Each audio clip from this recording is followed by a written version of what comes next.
આગામી કોર્પોરેશનની ચૂંટણીને ધ્યાનમાં રાખીને જામનગરમાં ભારતીય જનતા પાર્ટી દ્વારા સંગઠન મજબૂત બનાવવાના પ્રયાસો તેજ કરવામાં આવ્યા છે। શહેર ભાજપના પ્રભારી ધનસુખ ભંડેરીના અધ્યક્ષસ્થાને 2 દિવસીય સંગઠનાત્મક બેઠકો યોજાઈ ગઈ, જેમાં ચૂંટણીલક્ષી વ્યૂહરચના અને માઇક્રો પ્લાનિંગ પર મહત્વપૂર્ણ ચર્ચા કરવામાં આવી હતી। આ બંને બેઠકોમાં શહેર બીજેપી પ્રમુખ બીનાબેન કોઠારી તથા પક્ષના 3 મહામંત્રીઓ મૃગેશ દવે, વિજયસિંહ જેઠવા અને ભાવેશ ઠુમ્મર વગેરે જોડાયા હતા।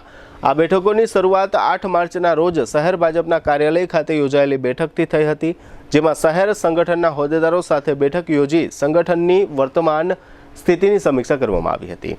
આ દરમિયાન શહેરના વિવિધ મોરચાના પ્રમુખો, મહામંત્રીઓ અને વોર્ડ પ્રભારીઓ સાથે ચૂંટણીલક્ષી પરામર્શ કરવામાં આવ્યો હતો।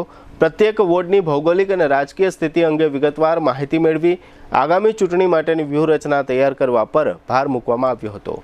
સાથે જ શહેર સંગઠનના પૂર્વ હોદ્દેદારો, સાંસદ, ધારાસભ્યો, પૂર્વ મંત્રીઓ અને પૂર્વ શહેર પ્રમુખો સાથે બેઠક યોજી તેમના અનુભવનો લાભ આગામી ચૂંટણીમાં કેવી રીતે લેવો તે અંગે વિસ્તૃત ચર્ચા કરવામાં આવી હતી। કાર્યક્રમના બીજા દિવસે એટલે કે 9 માર્ચે પ્રભારીએ પાયાના સ્તરના કાર્યકર્તાઓ અને ચૂંટાયેલા જનપ્રતિનિધિઓ સાથે સીધો સંવાદ કર્યો, જેમાં કોર્પોરેટરો, શિક્ષણ સમિતિના સભ્યો, વોર્ડ પ્રમુખો અને મહામંત્રીઓ સાથે બેઠક યોજી તેમને જનસંપર્ક વધુ તેજ બનાવવા સૂચના આપવામાં આવી હતી। આ ઉપરાંત પૂર્વ શહેર અધ્યક્ષો અને પૂર્વ મેયરો સહિતના વરિષ્ઠ કાર્યકર્તાઓ સાથે શુભેચ્છા મુલાકાત કરી સંગઠનમાં એકતા અને સૂત્રતા જાળવવા પર ભાર મૂકવામાં આવ્યો હતો।